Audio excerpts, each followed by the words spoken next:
By now, you've seen a couple different learning algorithms, linear regression and logistic regression.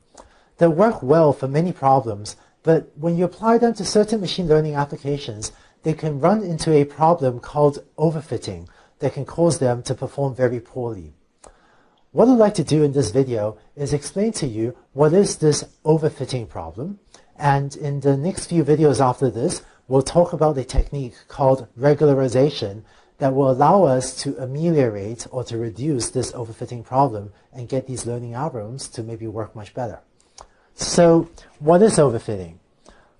Let's keep using our running example of predicting housing prices with linear regression, where we want to predict the price as a function of the size of the house. One thing we could do is fit a linear function to this data, and if we do that, maybe we get that sort of straight line fit to the data. But this isn't a very good model. Looking at the data, it seems pretty clear that as the size of the house increases, the housing prices plateau or kind of flattens out as we move to the right. And so this algorithm doesn't fit the training set very well, and we call this problem underfitting. And another term for this is that this algorithm has high bias. Both of these roughly mean that it's just not even fitting the training data very well. The term bias is kind of a historical or technical one, but the idea is that if we're fitting a straight line to the data, then it's as if the algorithm has a very strong preconception or a very strong bias that housing prices are going to vary linearly with their size. And despite the data to the contrary, despite the evidence to the contrary, its preconceptions still, or bias still causes it to fit a straight line, and this ends up being a poor fit to the data. Now, in the middle, we could fit a quadratic function to the data, and with this data set, we fit a quadratic function, maybe we get that kind of curve, and that works pretty well. And at the other extreme would be if we were to fit, say, a fourth order polynomial to the data. So here we have 5 parameters, theta 0 through theta 4. And with that, we can actually fit a curve that passes through all 5 of our training examples. We might get a curve that looks like this, that on the one hand seems to do a very good job fitting the training set, and it passes through all of my data at least, but this is sort of a very wiggly curve, right? Sort of going up and down all over the place. And we don't actually think that's such a good model for predicting housing prices. So this problem we call overfitting. And another term for this is that this algorithm has high variance. The term high variance is another sort of historical or technical one, but the intuition is that if we're fitting such a high order polynomial, then the hypothesis can fit, it's almost as if it can fit almost any function. And the space of possible hypotheses is just too large, or it's too variable, and we don't have enough data to constrain it to give us a good hypothesis. So that's called overfitting. And in the middle, there isn't really a name, but I'm just going to write, just right, where a second degree polynomial, a quadratic function, seems to be just right for fitting this data. To recap a bit, the problem of overfitting comes when, if we have too many features, then the learned hypothesis may fit the training set very well. So your cost function may actually be very close to 0, or maybe even 0 exactly. But you may then end up with a curve like this that tries too hard to fit the training set, so that it even fails to generalize to new examples, that it fails to predict prices on new examples well. And here the term generalize refers to how well a hypothesis applies even to new examples, that is, to data, to houses that it hasn't seen in the training set. On this slide, we looked at overfitting for the case of linear regression. A similar thing can apply to logistic regression as well. Here's a logistic regression example with 2 features, x1 and x2. One thing we could do is fit logistic regression with just a simple hypothesis like this, where, as usual, g is my sigmoid function. And if you do that, you end up with the hypothesis trying to use maybe just a straight line to separate the positive and the negative examples. And this doesn't look like a very good fit to the hypothesis. And so, once again, this is an example of underfitting or of a hypothesis having high bias.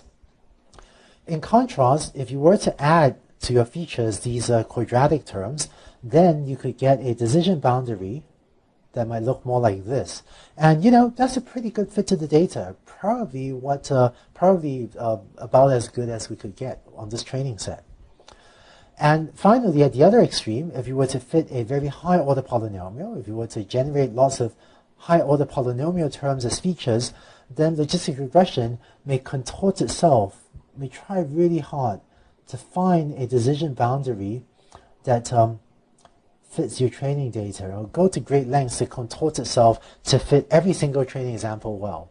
And if the features x1 and x2 are for predicting maybe the cancerous, malignant, benign breast tumors, this really doesn't look like a very good hypothesis for making predictions.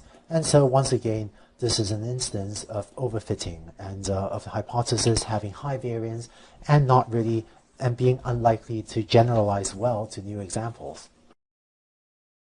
Later in this course, when we talk about debugging and diagnosing things that can go wrong with learning algorithms, we'll give you specific tools to recognize when overfitting and also when underfitting may be occurring. But for now, let's talk about the problem of, if we think overfitting is occurring, what can we do to address it? In the previous examples, we had 1 or 2-dimensional data, so we could just plot the hypothesis and see what was going on and select the appropriate degree polynomial. So earlier, for the housing prices example, we could just plot the hypothesis and maybe see that it was fitting the sort of very wiggly function that goes all over the place to predict housing prices, and we could then use figures like these to select an appropriate degree polynomial. So plotting the hypothesis could be one way to try to decide what degree polynomial to use, but that doesn't always work. And in fact, more often, we may have learning problems where we just have a lot of features. And there is not just a matter of selecting what degree polynomial, and in fact, when we have so many features, it also becomes much harder to plot the data and becomes much harder to visualize it, to decide what features to keep or not. So concretely, if we're trying to predict housing prices, sometimes we can just have a lot of different features, and all of these features seem, maybe they seem kind of useful. But if we have a lot of features and very little training data, then overfitting can become a problem. In order to address overfitting, there are 2 main options for things that we can do. The first option is to try to reduce the number of features. Concretely, one thing we could do is manually look through the list of features and use that to try to decide which are the more important features, and therefore which are the features we should keep and which are the features we should throw out. Later in this class, we'll also talk about model selection algorithms, which are algorithms for automatically deciding which features to keep and which features to throw out. This idea of reducing the number of features can work well and can reduce overfitting. And when we talk about model selection, we'll go into this in much greater depth. But the disadvantage is that by throwing away some of the features is also throwing away some of the information you have about the problem. For example, maybe all of those features are actually useful for predicting the price of a house, so maybe we don't actually want to throw some of our information or throw some of our features away. The second option, which we'll talk about in the next few videos, is regularization. Here, we're going to keep all the features, but we're going to reduce the magnitude or the values of the parameters theta j. And this method works well, we'll see, when we have a lot of features, each of which contributes a little bit to predicting the value of y, like we saw in the housing price prediction example, where we could have a lot of features, each of which are somewhat useful, so maybe we don't want to throw them away. So this describes the idea of regularization at a very high level, and I realize that all of these details probably don't make sense to you yet. But in the next video, we'll start to formulate exactly how to apply regularization and exactly what regularization means. And then we'll start to figure out how to use this to make our learning algorithms work well and avoid overfitting.